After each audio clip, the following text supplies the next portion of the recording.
नमस्कार दोस्तों, आज मैं आपको गणेश भगवान की कृपा की कहानी सुनाने जा रही हूँ। एक समय की बात है, एक गांव में नागेश्वर सिंह नाम का एक किसान अपने पत्नी रमावती के साथ रहता था। नागेश्वर सिंह बहुत गरीब था। एक दिन वह अपने खेत पर काम कर रहा था, तभी वहाँ एक साधु बाबा आए। उन्होंने नागेश्वर से कहा, बेटा, मुझे बहुत प्यास लगी है, क्या तुम मुझे पानी पिला सकते हो? नागेश्वर ने साधु बाबा को एक पेड़ के नीचे बैठाया और उन्हें पानी पिलाया। पानी पीकर नागेश्वर ने कहा, बाबा, आप मेरे घर चलिए, मैं आपको भोजन कराना चाहता हूँ। नागेश्वर के कहने पर साधु बाबा उसके घर गए। रमावती ने खाना बनाया, साधु बाबा ने भोजन किया और जाते समय नागेश्वर से बोले, तुम्हारे घर भोजन करके मेरी आत्मा तृप्त हो गई, लेकिन तुम बहुत परेशान हो, क्या बात है? तब नागेश्वर ने कहा, बाबा, दिन रात मेहनत करने पर भी मेरा गुजर बसर अच्छे से नहीं हो पाता। इन खेतों से जो भी फसल पैदा होती है उनके ठीक दाम नहीं मिलते। साधु बाबा ने कुछ देर अपनी आंखें बंद करके ध्यान लगाया और बोले, बेटा, तुम गणेश भगवान की पूजा किया कर, सब ठीक हो जाएगा। यह कहकर साधु बाबा चले गए। नागेश्वर सिंह साधु बाबा के कहे अनुसार गणेश भगवान की पूजा करने लगा। धीरे धीरे उसके खेतों में अच्छी फसल पैदा होने लगी और काफी कमाई भी होने लगी। नागेश्वर ने गांव में एक बड़ा सा मकान बनवाया। वह उस गांव का जमींदार कहलाने लगा। पैसा आने के कारण उसे अब बहुत घमंड हो गया था। अब नागेश्वर पूजा पाठ भी बंद कर दिया। एक दिन रमावती ने कहा, गणेश भगवान ने हमारे भंडारे भरे हैं, लेकिन आप तो गणेश भगवान को ही भूल गए, पूजा पाठ सब बंद कर दिया। तब नागेश्वर ने कहा, यह सब मेरी मेहनत से हुआ है, तेरे भगवान मेरे खेत में काम करने नहीं आते, मुझे किसी की पूजा करने की कोई जरूरत नहीं है। यह सुनकर रमावती को बहुत दुख हुआ। वह घर के मंदिर के सामने बैठकर गणेश जी के आगे रोती हुई बोली, हे प्रभु, मेरे पति को क्षमा कर देना, पैसा ने उनकी आंखों पर पर्दा डाल दिया है। एक दिन नागेश्वर अपने घर के बाहर बैठा था, तभी वही साधु बाबा आए और उन्होंने बोला, बेटा, मुझे पहचाना क्या?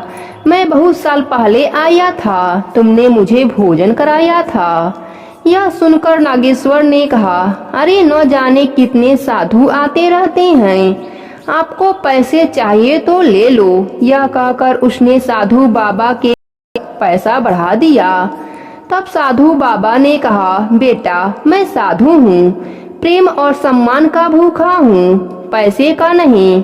आज घमंड तेरे सर चढ़कर बोल रहा है, तू एक दिन पछताएगा। यह कहकर साधु बाबा चले गए। एक दिन रमावती ने नागेश्वर के लिए खाना परोसा। नागेश्वर खाने का एक निवाला खाया और थाली उठाकर फेंक दिया।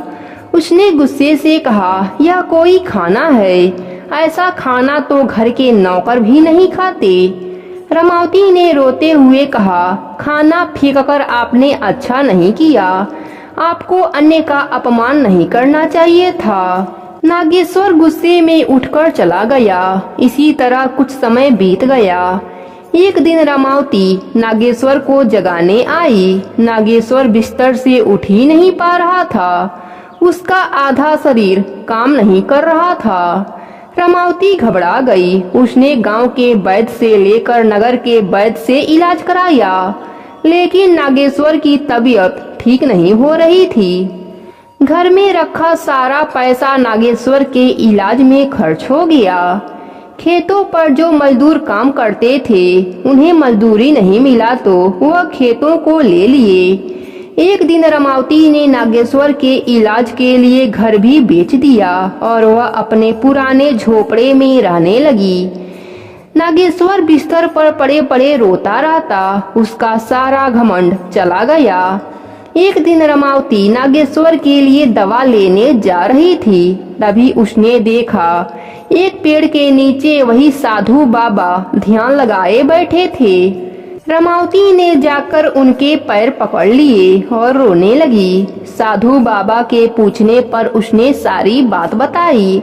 तब साधु बाबा ने कहा, तेरे पति ने गणेश भगवान का अनादर किया है, उसे कोई नहीं बचा सकता। यह सुनकर रमावती ने कहा, कोई तो उपाय बताइए, नहीं तो मैं भी प्राण त्याग दूंगी। तब साधु बाबा ने कहा, एक उपाय है, तू कर सके तो कर ले। गणेश उत्सव आ रहा है, तू अपने घर में गणेश जी की मूर्ति लाकर गणेश जी की विधिवत पूजा कर, उनके नाम का जप करना। गणेश विसर्जन के दिन तेरे पति को साधु संतों को प्रेम पूर्वक सम्मान के साथ खाना खिलाना पड़ेगा। तब रमावती ने कहा, महाराज, गणेश पूजा तो मैं कर लूंगी, पर भंडारे का इंतजाम कैसे होगा? तब साधु बाबा बोले, तुम दोनों सच्चे मन से गणेश भगवान से प्रार्थना कर भंडारे का संकल्प करो। यदि सच्चे मन से भगवान को याद करोगे तो गणेश भगवान तुम्हारे भंडारे भर देंगे।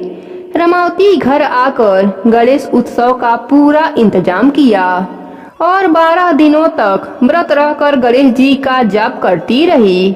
उसके पति की तबीयत भी ठीक होने लगी। वह किसी तरह गणेश भगवान के चरणों में जाकर गिर गया और क्षमा मांगने लगा। अगले दिन रमावती साधु बाबा के पास गई और कहा, मेरे पति ठीक हो गए हैं, अब भंडारा कैसे होगा? साधु बाबा ने कहा, तू पूरे गांव को न्योता दे दे, भगवान की कृपा से सब पूरा हो जाएगा। रमावती ने पूरे गांव को न्योता दे दिया। भंडारे के एक दिन पहले साधु बाबा रमावती के घर आए। नागेश्वर साधु बाबा को देख उनके चरणों में गिर गया और माफी मांगने लगा। साधु बाबा ने एक चावल का दाना रमावती को दिया और कहा, इसे अपने अन्न में मिला देना, यह गणेश भगवान के भोग का चावल है। गणेश भगवान चाहेंगे तो भंडारा भर जाएगा। सुबह जब नागेश्वर और रमावती उठे तो उन्होंने देखा उनके घर में अन्न धन का भंडार भरा पड़ा है।